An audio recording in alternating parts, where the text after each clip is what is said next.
Welcome to the Climate Hive webcast, What Do You Solve? I'm Kevin Drolet, aka Kedro, and I'm here with my co-host and Climate Hive co-founder, Mike Higgins, aka Higo. At Climate Hive, we feel very strongly about climate innovation getting off the ground so it can impact the world, and our guest today has made his mission to do just that. We're so thankful that climate innovators have him. I could give it all away in the intro, but I'm just going to give you a taste. We are with Tim Wolters. He is a father, founder, and fan of the future. Tim is a serial entrepreneur, both as a CTO and CEO. He has founded 4 companies and 1 nonprofit, 1,000 Gretas. He's raised venture capital and sold all 3 prior companies. He's a current founder of CrowdSolve, CrowdSolve.eco, an online pre-accelerator platform for climate startups. He is also an expert in artificial intelligence and venture development. Obviously, triple threat. Tim holds 2 patents in AI and machine learning.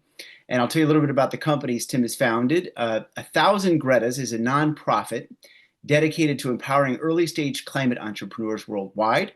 Founded by entrepreneurs in Colorado, the organization provides progressive grants of $1,000, $5,000, and $10,000 to help climate innovators overcome early roadblocks. Beyond funding, 1,000 Gretas also offers mentorship, community support, educational resources through its partnership with CrowdSolve, the other company Tim founded, ensuring founders have the tools they need to scale their impact. So 1,000 Gretas to date, they have awarded over 30 grants and supported 500 climate startups across 73 countries with very ambitious plans to expand their reach. Pretty awesome. Now, CrowdSolve is a climate-focused platform designed to accelerate startup traction by connecting founders with capital, mentorship, and AI-powered curriculum. And it partners with accelerators, foundations, VCs to funnel thousands of entrepreneurs into structural pre-accelerator, increasing their chances of success. And by leveraging CrowdSolve, 1,000 Gretas is creating a strong pipeline of climate startups while giving investors early access to promising innovations. Together, these 2 organizations are reshaping the early-stage climate startup ecosystem, ensuring that bold ideas get the support they need to thrive. And combined, they have a moonshot goal of helping 10,000 new climate startups get started by 2030 and creating a 10 gigaton CO2 reduction and countless of lives impacted opportunity.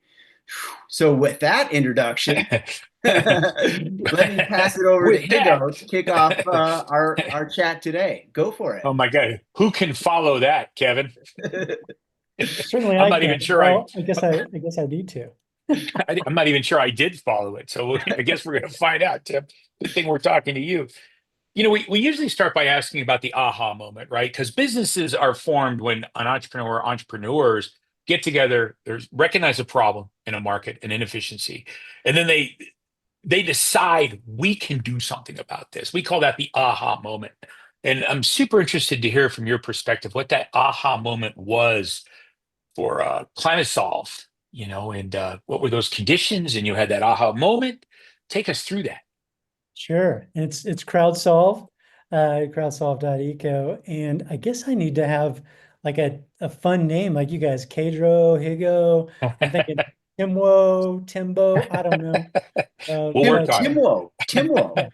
We can workshop that later. We'll do that. But it's a great question, Mike, and it's one of my favorite questions because, as Kedro said, that CrowdSolve is a pre-accelerator for climate tech startups, and we get early stage help get early stage climate entrepreneurs off the ground with their companies and so forth.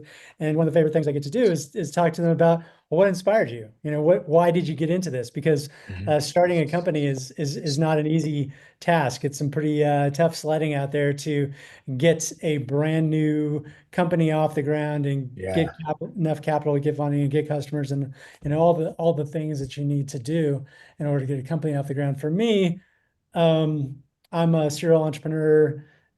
Sometimes I like to say I'm a serial masochist because it is so hard to do these things, but I just can't can't stop doing because the ideas come and they, keep me awake at night and so forth. But after having started those 3 prior companies, and I was poking around for, what would be kind of a next thing to do that felt like it was worthwhile, that it gave back in some way. I'm kind of at that age in my career that I definitely wanted to be able to give back into the things that I'm doing next. And I was happen to be taking my 13-year-old to school.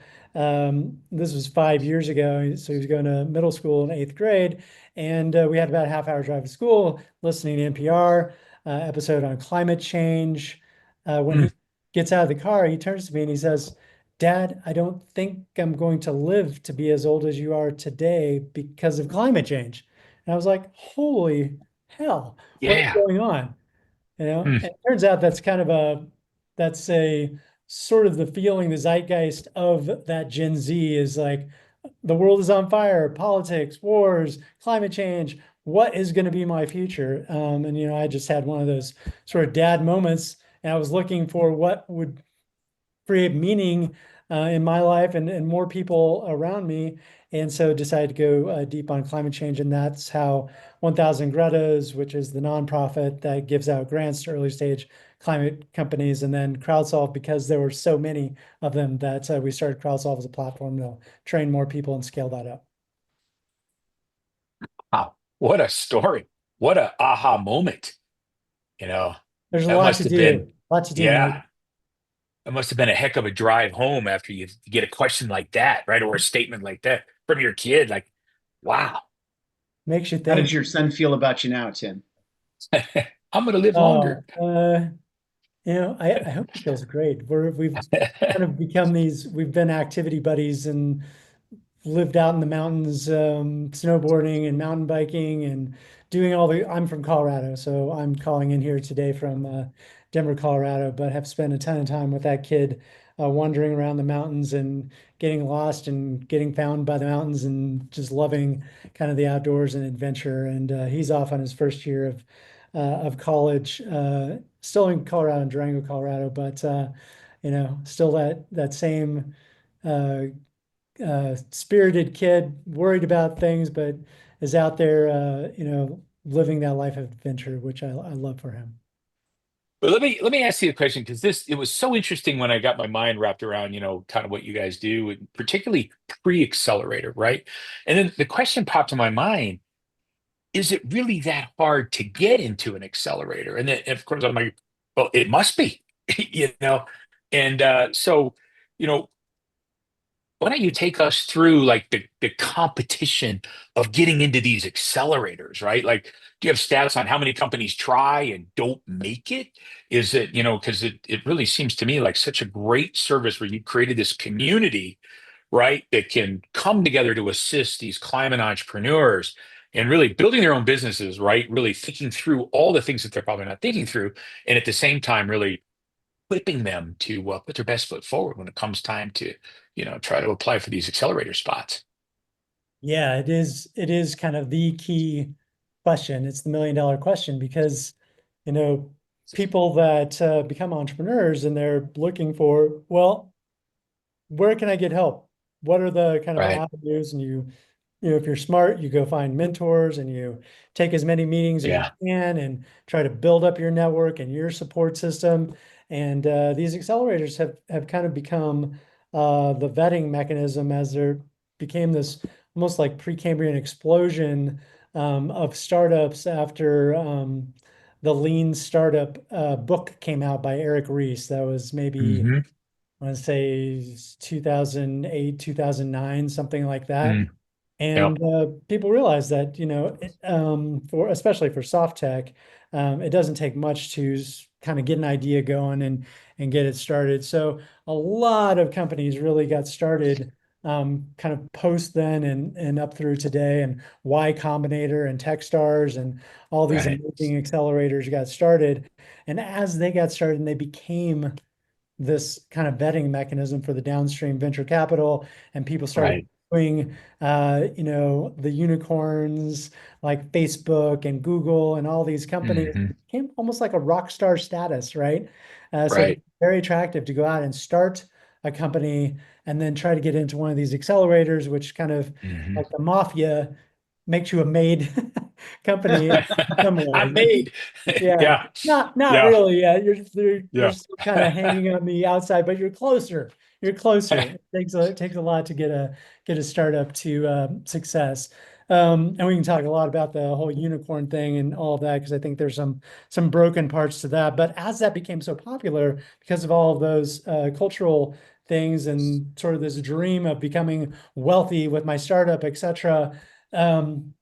So many people started applying. So there was Mm. this explosion of startups. There was an explosion of people wanting to get into accelerators and then get downstream into get venture funding and become Right. a unicorn with $1 billion market cap, etc. Woohoo. Yeah. And um, I know this personally because I actually applied and was one of the lucky ones to get into Techstars Accelerator early on in Mm. 2010. But there were over 1,000 applicants into that, and they take 10 people, 10 startups per cohort. And Yeah. so, do the math, it's about a 1 to 2% acceptance rate. And, the less famous or, least vetted or the youngest or whatever criteria you want to look at, the higher percentage get in, but then it's not giving you the same kind of juice as if you got into a Y Combinator or Techstars. I think there's about 3,000 accelerators out there today, but Mm. on average, still only 2% make it in. And that 2%, really important, double click number on that. Most of the accelerators would like to find more, or at least they say they would like to find more underrepresented founders, Yeah. BIPOC, people of color, women, etc. And the fact is that they're still in this kind of venture capital mindset. And in the venture capital mindset, the first things you ask beyond the ideas are have the entrepreneurs been there, done that? Have they started Mm. a company before? Have they gotten Hmm. into another accelerator? Have they raised venture capital? Have they gotten an exit off of a previous company? What is their kind of experience level? And so that just automatically cuts out about 90% of the companies. And so as we've gotten into it and help support a number of companies, which we can get into here in a bit, over 80% of the companies coming in through Thousand Gretas and CrowdSolve are underrepresented founders, just proving out they're not getting the help elsewhere. So we feel really good about being able to provide that additional support and help. And we like to characterize ourselves as Ellis Island of climate tech startups. Everybody's welcome. Come in, Everybody, prove come on yourself through. out, meritocracy, and you're gonna get some help and momentum and move forward. Yeah, that's interesting on the VC. It's we've worked with some startups as well, and we see that too, where and I do want to ask you, maybe we can come back to this, but on the question of funding, because that it does seem like that is such a challenge for everybody, hardware, in particular, or software for sure, is like the funding thing. And so then things get kind of shaped that way. But the companies come out and then, that's their badge of honor is I came through this accelerator, I came That's through that right. accelerator.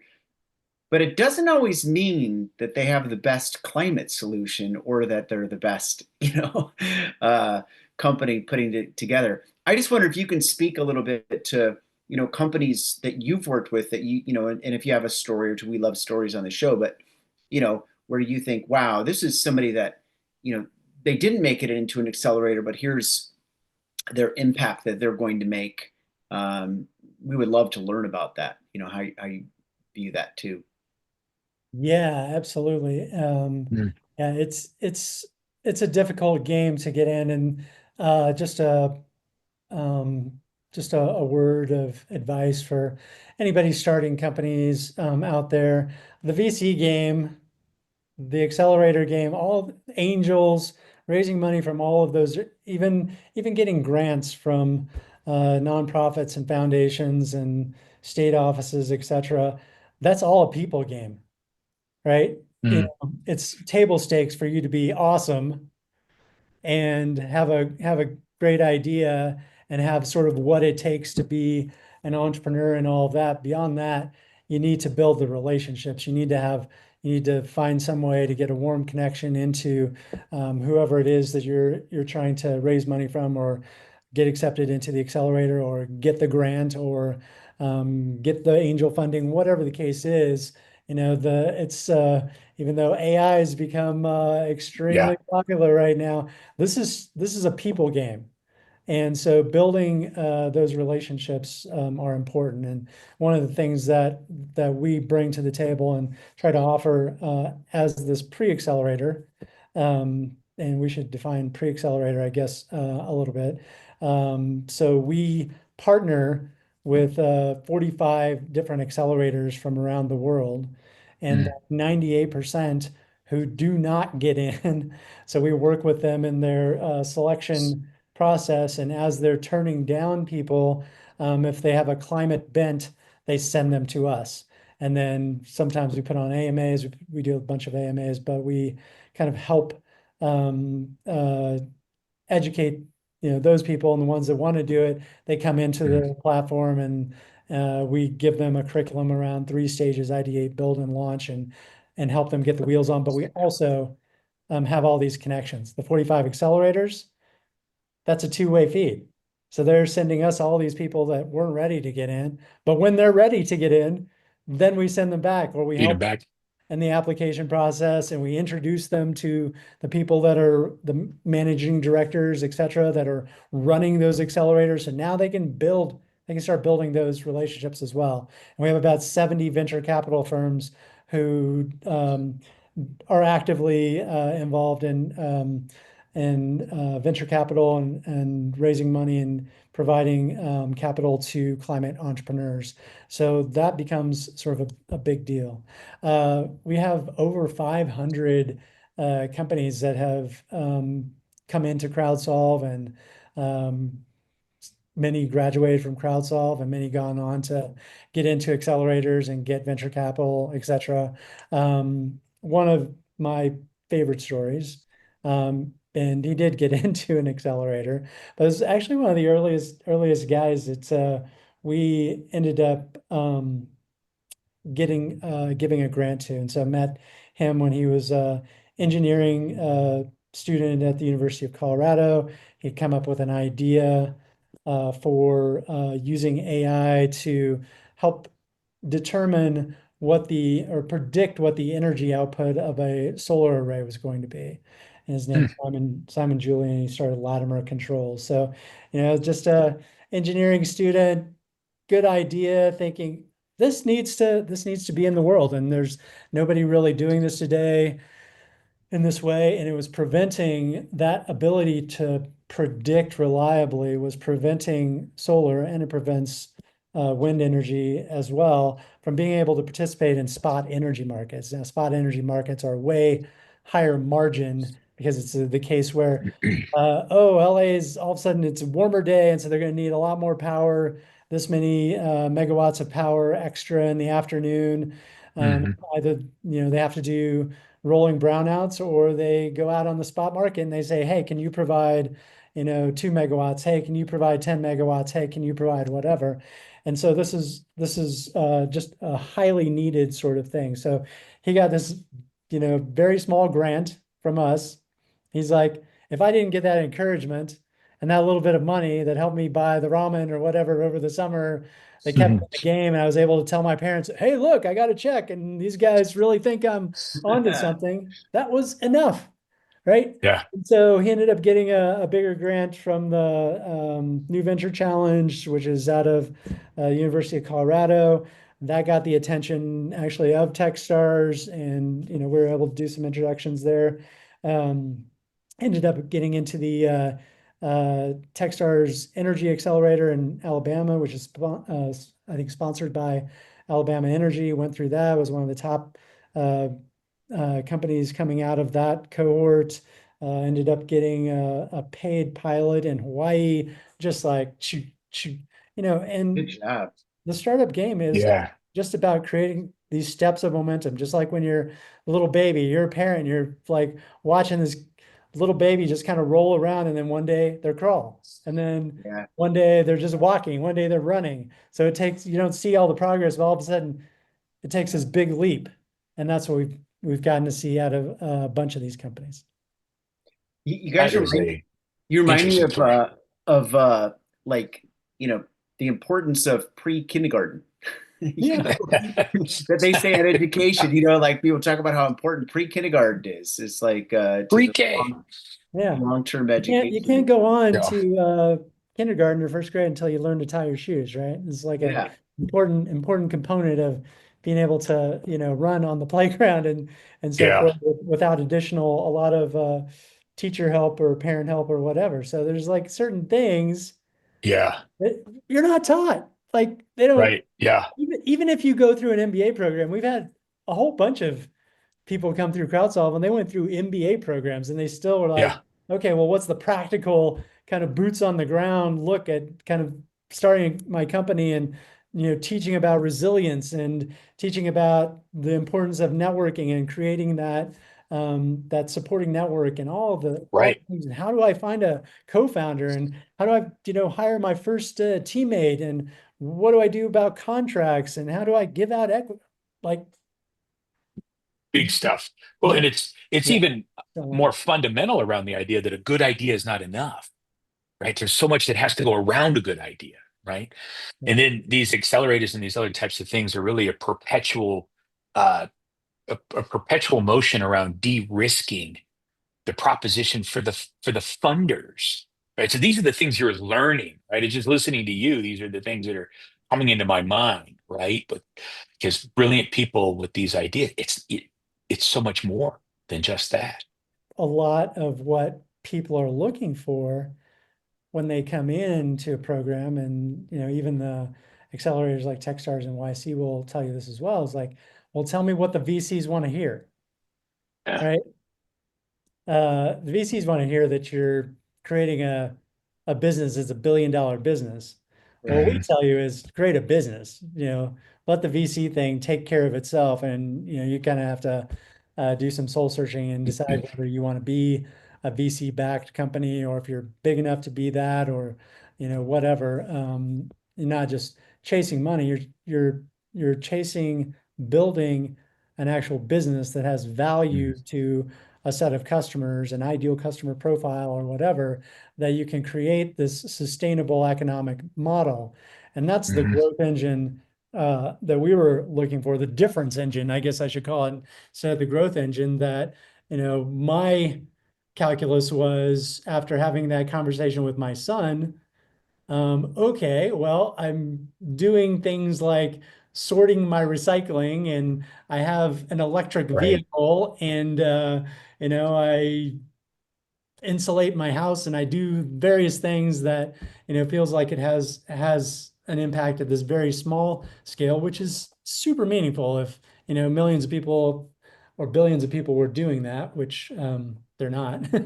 But a lot of people pay attention to some of those things. But how do you lever up? Like, how do you train a whole bunch of people to do those things? But even a lever up from that, to me anyway, just having been that serial entrepreneur, is you can affect millions or potentially even billions of people with some invention that is better than the status quo, better than the current Yep. tech or whatever the thing is out there, and has this effect of reducing greenhouse gas emissions or protecting people in areas that are at risk for climate change.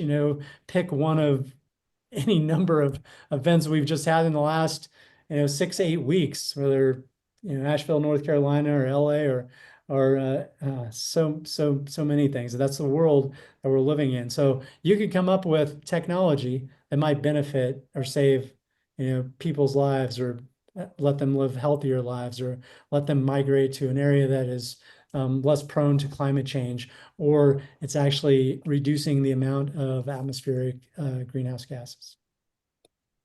So it brings Mm, up actually a question for me about innovations, right? So like some folks, good people in the climate scientists community who are working on various things have said, for example, hey, we need to adopt. The main thing we need to focus on is adoption right now. And obviously, there's this great explosion of creativity and innovation that's going on where people are trying to solve the problems, and it's just there's all kinds of people, big and small, going like, hey, there's so many problems to solve.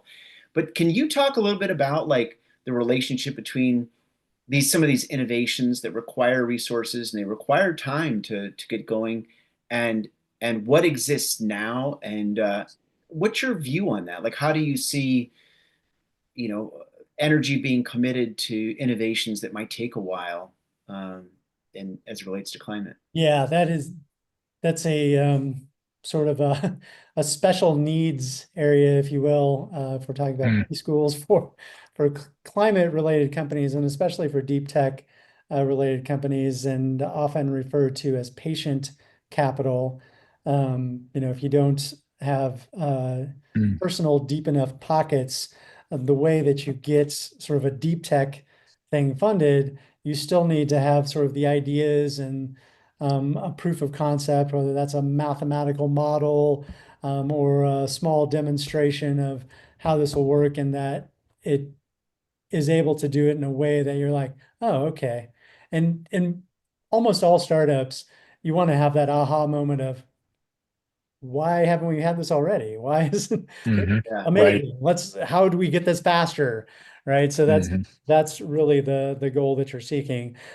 Deep tech specifically has a little bit different ordering of things that you need to go do than a software company. And often that requires lab resources, fabrication resources, access to those kinds of things, and the ability to kind of build out a mock or a prototype of what you're going to take into the world. Now, there's a lot of energy that's put into that, to use your words, Kevin, that, has been being funded out of the DOE, the National Department of Energy, the National Science Foundation, the EPA, Environmental Protection Agency, and others. There's a ton of that money that got allocated out of the Inflation Reduction Act. And unfortunately, it's just started moving out into,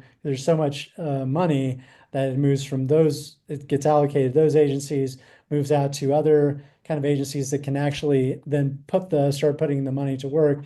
And so that's only recently really being kind of pushed out and being kind of enabling or powering the marketplaces and the innovation. So, whether those things continue to hold, we'll see. There's definitely Right. some hope there that a ton of that innovation has been allocated, or resources have been allocated into some of the red states. I think uh, don't quote me, I guess, but I think I read just recently somewhere there was something like 80% are going into red states. So the governors of those states are going to be loath to kind of give up that cash. So that gives hope that some of that cash will continue to flow, and certainly countries like Canada, a lot of the European Union, parts of Asia, India are very kind of climate forward and are figuring out this next generation of there's the different areas. There's mobility. So how do you get around in cities and Mm, move people around efficiently without using a bunch of resources that put more CO2 into the air? There's energy production itself,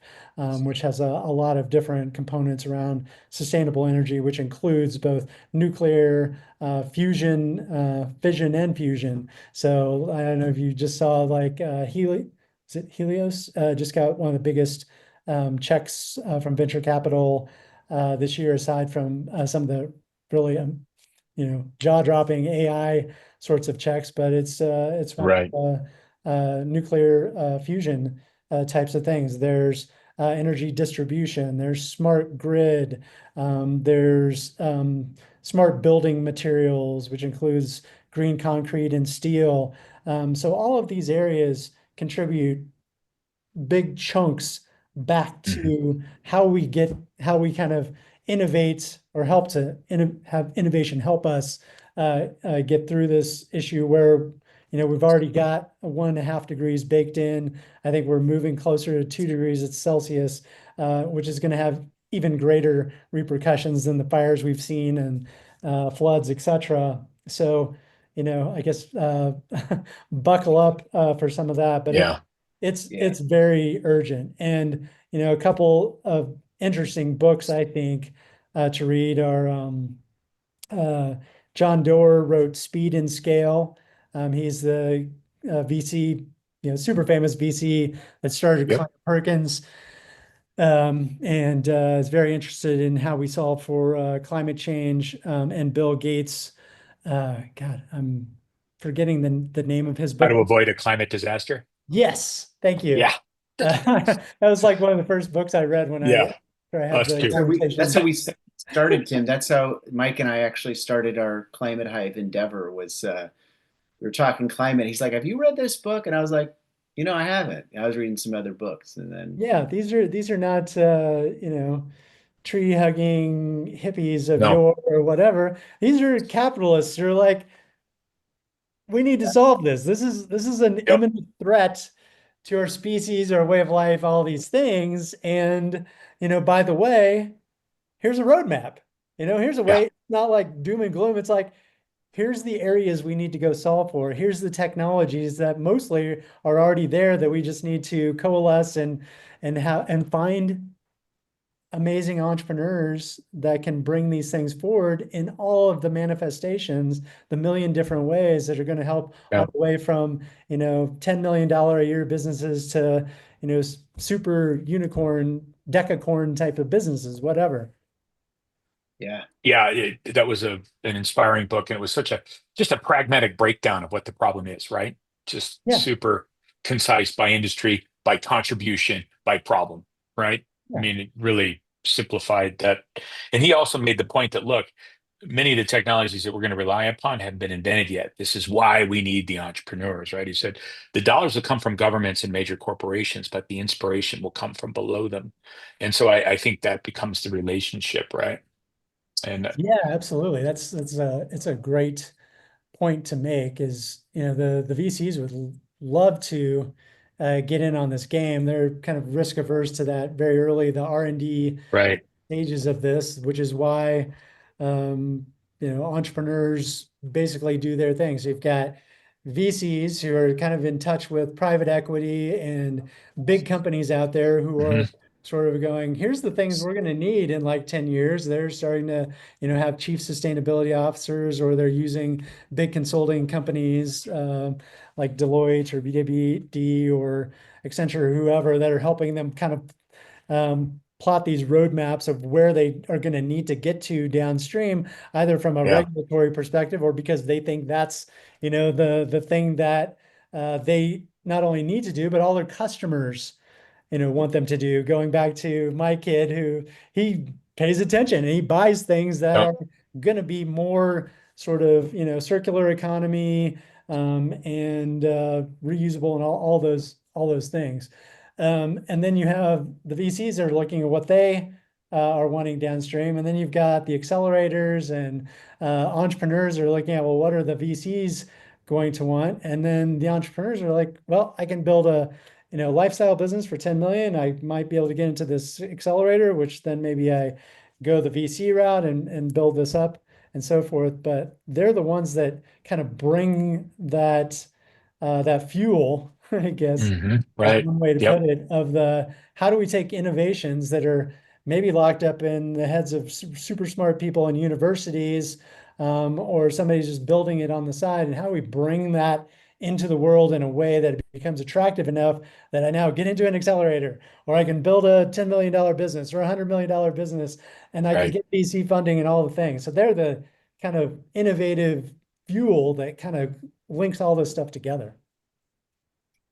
it makes No me doubt. actually. I had a question how did you end up landing on the name CrowdSolve uh, as your company name? That's I have a that's I have a a good follow-up question too, just to okay. sneak into questions. Why not? But a little bit unrelated.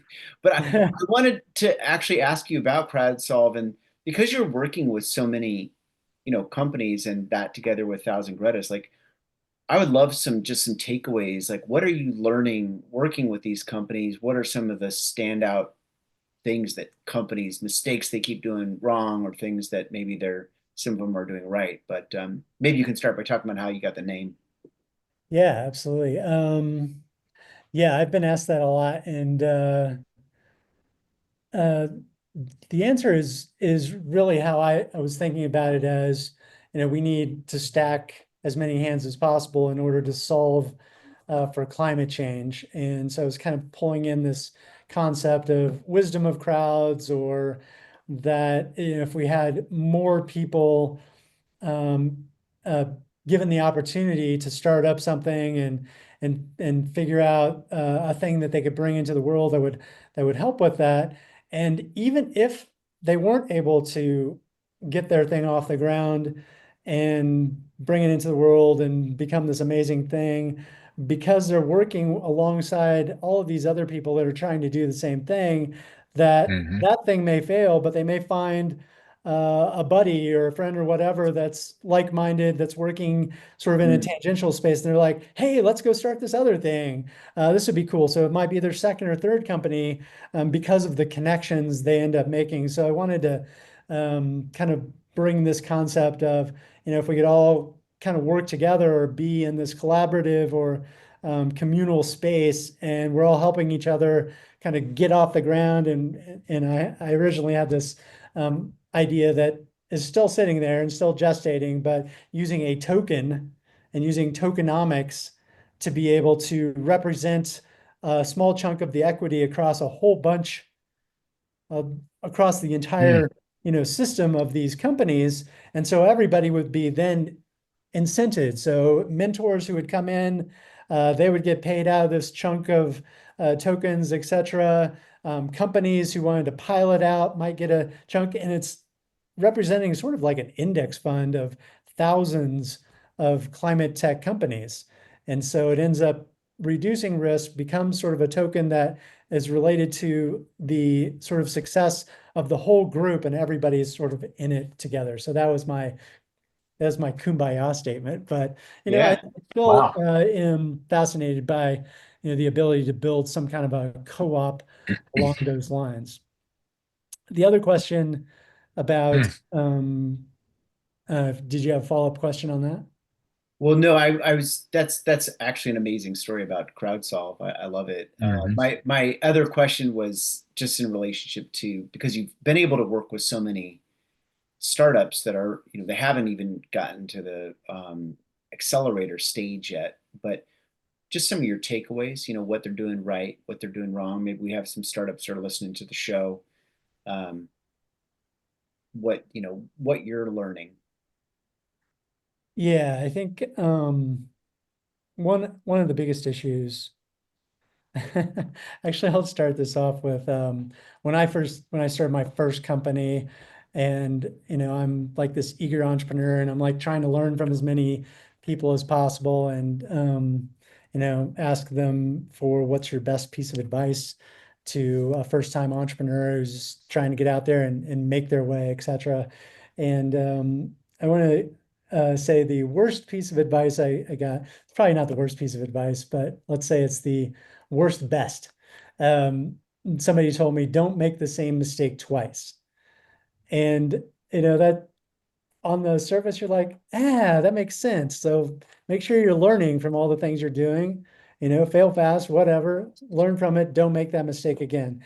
Well, it kind of turns out that there's about an infinite number of mistakes you can actually make. So, I suppose the really, really smart people, smarter than I am, probably go through and never make the same kind of mistake again. They're able to sort of categorize those and see those better. The best piece of advice I got was don't run out of money. And at the time, ironically, I thought, well, that's the worst piece of advice. Duh, don't run out of money. but it's so deep because you know, if you can be thinking about, well, if I can always be thinking about how am I going to make it through 24 months? Personally, they tell you, okay, have 6 months worth of savings so that, as your safety net, you can fall back on if you lose your job or whatever. As an entrepreneur, you're like, um, I need to get downstream about 2 years. And if I can, Mm, and you sort of reverse engineer that into, well, what would I need to do? Maybe I could raise money at about the 18-month mark if I was able to make this progress. Well, how am I going to make it to the 18-month mark without running out of money? What kinds of things can I do to, either raise friends and family at the start and then bootstrap and then find some early revenue, or maybe do some consulting work, hopefully in alignment with the startup that I have. But if not, then okay, I'm working less than full time on my startup, but still keeping it going and keeping the wheels on. So there's a lot to don't run mm, out of money. I think the biggest issue that first time entrepreneurs, the trap that they fall into is, whatever someone's told me lately is the exact thing I need to go work on right now. mm, And instead of um, looking at this thing holistically and then being able to chop it down into sort of piecemeal pieces that kind of fit together, that get prioritized to the stage, the things that are going to make the most meaning. And I talked about that a little bit in terms of that, 2 years, break it down, 18 months. Okay, what do I need to get through a year, 6 months, and then now to 6 months. Um, I love um, and so simple. That book Traction, and about give a shout out to, I forget the author's name, but the Entrepreneur Operating System, yep. The Mm. EOS. the Yeah. EOS. And there's Yeah. And all the components of the EOS. Yeah. so many consultants out there now with EOS, but it's Yeah. practical wisdom. And I am Hmm. all for coaches as well. I think we Yeah. athletes use coaches. I saw this thing the other day that was like, uh, athletes do warm up and a little bit of training or whatever, get their head in the mindset before they go out there and compete in whatever they're going to do. And doctors do not. But right before they go into surgery, they're like, good to go. It's like, what Doctors do not. what is messed up with that whole situation? But I am all for coaches. But back to the EOS. The EOS basically that model, and I think this is super useful for entrepreneurs out there to think about. You can read the book, not read the book, whatever. Here's the Hmm. simple advice. The book is only, I think it's less than 200 pages, but uh plot your mission. What's the big thing that you're trying to Hmm. bring into the world? What's I think at Harvard they used to call it the BHAG, the big hairy audacious goal, or whatever. Yep. What's the big thing that gets you motivated, that gets you up in the morning? Now, what are your values that you're bringing to the table? And now, right, like what's a 10-year sort of vision? It's short, like a paragraph. What would the world look Hmm. like in 10 years with your thing that you brought into the world? Now reverse engineer that and go, well, what would the narrative be? And this is like maybe a page or 2 pages. What would that look like in 3 years? How would I be set up in 3 years to be able to achieve that BHAG, that huge 10-year statement mission? That's really what I'm trying to change or bring into the world. And then when you got the 3 year, then you set up a 1 year more sort of tactical of, here's what the goals, my OKRs, my KPIs, my whatever it is. Here's the thing I'm going to try to accomplish in this next year, 1 year. And now back it off to, here's my quarterly goals, to break that up by quarter. And then you get sort of more detail or resolution the closer you get to this quarter that you're in. So that's a way that you can sort of break down your problem in sort of a logical, engineering, almost minded way that helps you focus and go, hey, I don't need to go build out my demand generation, go to market plan. I haven't even built my MVP and Doesn't mean you haven't thought Right. about it, but you don't need to build a detailed version of it. What do I need to do this quarter that puts me on path to get to the things that I want to build this year, which I felt when I wrote those down were the meaningful things that maybe help me get into that accelerator or raise money or whatever that milestone of progress is. I was hiring as a CTO, I was hiring a CEO at one point for a company that I founded. And this woman who came in that we almost hired, but she got hired out from under us by somebody else. She had told me, she's like, it's been hard raising money, hasn't it, Tim? I'm like, yeah, that's why we're talking to you, right? We Yeah. need some more help to Ironically. come in here. Yeah. And she said the way that I like to think about it is create the pitch that you want to pitch that you think the VCs will buy. Now, what's not true in that pitch, and then reverse engineer that, back it up, and figure out what are the tasks you need to do to make those slides true, Wow. That's right? practical. Yeah. So Hmm. that's sort of like that EOS thing, but it's a very, Right. like, A oh, way you're of having thinking trouble about, raising yeah. money? Right. Yeah. Where are your holes, right? Start with that vision and then say, where is it? Wow. Very interesting. Yeah. Well, But it sounds like you should that's be handing out the books of traction to the entrepreneurs as they're coming in your Shit, door. where's Hey, read my, this, apply yeah. it. Yeah. So, I've you got talked a about I've got an Amazon Associates link here that you could put in the show notes. No. you know, BHAG was actually the word I was going to use because on your site you have a BHAG, and I think it's very ambitious. And you talk about that your goal in 25 is, 1,000 plus climate innovators, getting into accelerators. And I was like, wow, that is a bold, ambitious goal, right? This is a company that's striving to do something big, and get funding. There was two parts to that. It's not only get in, but and get funding. Right? I'm like, wow, that is definitely a BHAG. How we're into February now, so you got January behind you. So how you doing against that goal? Your BHAG for 25, and maybe January is a tough month you know to ask that question about, but who knows? Yeah. No, it's a great question. It's a fair question. Um, we have these 45 accelerator partners. So the people that come in, it's sort of cyclical based on when they have their accelerators and when they do their Right, ups and declines. We have a couple of those coming up. So we're as prepping for those and talking to the partners and making sure that all the innovators have the right set of information, that they know how to come in and get signed up. We continue to run these AMAs. So we've got one coming up tomorrow morning. I know this will air in like probably a month or 2 months or whatever, but you can check out our site. we're giving ourselves like a 10-year runway for this show. So By we were taking some of the advice. Yeah, we're not trying to rush it. So it's probably that time, 2030, I I will think. have helped so many entrepreneurs, and there will be no more climate change, and we'll be kicking back on a beach somewhere. And yeah. No, so we typically run about two AMAs a month. We have two this month, one on coming up on February 5th, which is tomorrow as we record this. And it's going to be on creating your startup operating system.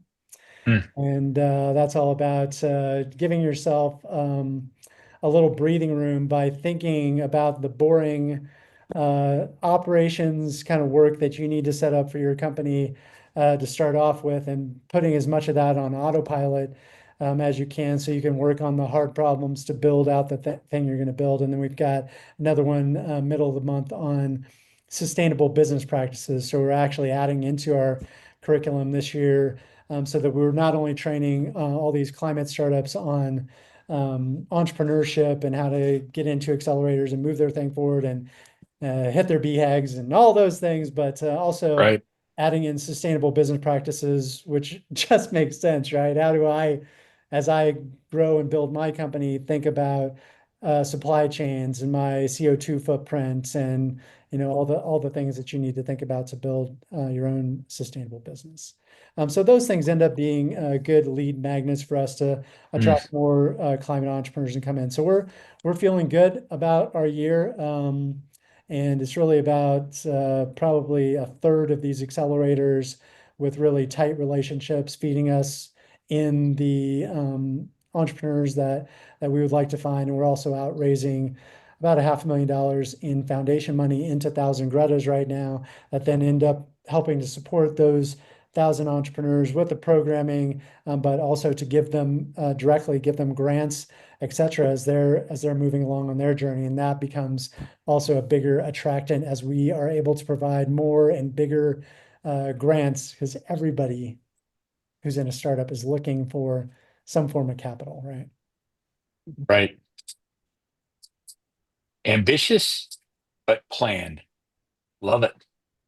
Get it going. I mean, Yeah, who else is going to do it? We got to get out there and do it. That's right. right. Well, Massive action. Tim, I am so glad that innovators have you on their side because you just dropped some serious science on what people need to do. Obviously, you've done it, you understand it, and it's really it's admirable. And we're at Climate Hive. We're kind of like, in a similar, different but similar, where we're really trying to help climate companies tell their story, and they struggle. They're telling their story, but it's these folks are trying to do good things. We need That's to right. help them win and stay alive, and so but thank you so much for being on the show, and there's just such a wealth of information. Thank you for what you're doing with CrowdSolve, Definitely. 1,000 Gretas. It's been an excellent conversation. I really appreciate the two of you and having me on today and giving me this opportunity and platform to talk to all of your viewers. And I'm in it to win it for all of these climate founders.